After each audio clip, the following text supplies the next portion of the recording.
Hai adik-adik, selanjutnya kita akan membahas reproduksi pada protozoa mirip tumbuhan, yaitu ganggang atau alga. Reproduksi pada ganggang terjadi secara aseksual maupun secara seksual, di mana secara aseksual terjadi melalui pembelahan biner, fragmentasi, dan pembentukan spora vegetatif. Sedangkan secara seksual terjadi melalui konjugasi, singami atau isogami, dan anisogami. Yang pertama, pembelahan biner. Pembelahan biner dapat terjadi pada ganggang uniseluler, misalnya euglenoid, kolera, dan piropita atau ganggang api. Pada euglenoid, pembelahan biner terjadi secara membujur. Pembelahan biner diawali dengan pembelahan inti, diikuti pembelahan sitoplasma.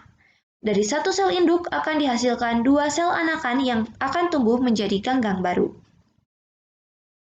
Selanjutnya, fragmentasi. Fragmentasi yaitu pemutusan sebagian tubuh ganggang. Bagian tubuh yang terlepas akan menjadi ganggang baru. Terjadi pada ganggang multiseluler yang berbentuk filamen atau talus. Contohnya Spirogyra, Cladopora, dan Laminaria. Selanjutnya, pembentukan spora vegetatif. Pembentukan spora vegetatif terjadi di dalam sel induk yang menghasilkan zoospora. Pembentukan spora vegetatif ini dapat terjadi jika kondisi lingkungan mendukung dan jumlah makanan mencukupi. Hal ini dapat terjadi pada ganggang uniseluler maupun multiseluler, misalnya Chlamydomonas, Hydrodictyon, dan Fouceria. Berikut merupakan siklus hidup dari Chlamydomonas. Yang pertama, Chlamydomonas dewasa berflagela dan berkromosom haploid atau N. Tahap kedua, yaitu tahap reproduksi aseksual, diawali dengan menghilangnya flagela. Kemudian terjadi pembelahan secara mitosis sebanyak 2 kali atau lebih sehingga dihasilkan 4 sel anak atau lebih. Tahap yang ketiga, sel-sel anak membentuk dinding sel dan flagela menjadi zoospora. Jika dinding sel induk pecah, zoospora yang dapat berenang akan keluar.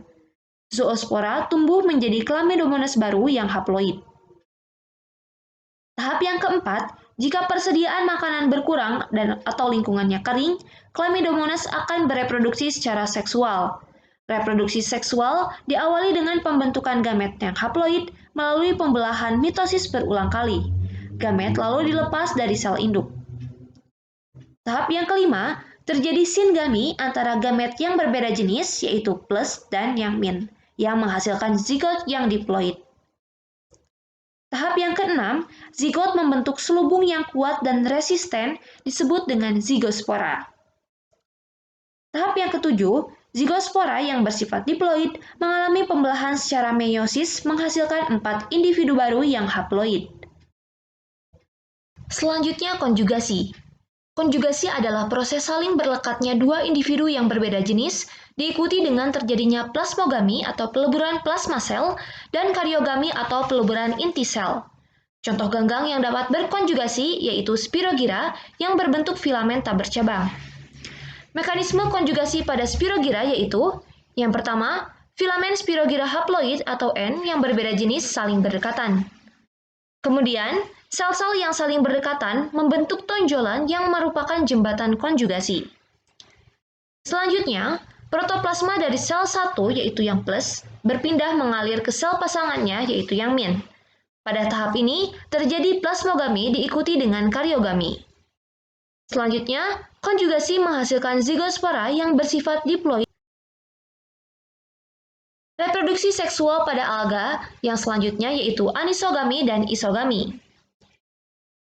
Isogami atau singami adalah peleburan antara dua sel gamet yang sama bentuk dan ukurannya, tetapi berbeda jenisnya. Diikuti dengan peleburan inti. Singami menghasilkan zigot yang diploid atau 2N. Contoh ganggang yang dapat melakukan singami adalah ganggang hijau atau ulva. Anisogami adalah peleburan antara gamet yang berbeda ukuran dan bentuknya. Anisogami dapat berupa oogami, yaitu masuknya sel gamet jantan yang berflagela atau sperma ke sel gamet betina atau ovum. Kemudian terjadi peleburan inti. Hasil fertilisasi adalah zigot. Contoh ganggang yang dapat melakukan oogami atau anisogami yaitu Laminaria.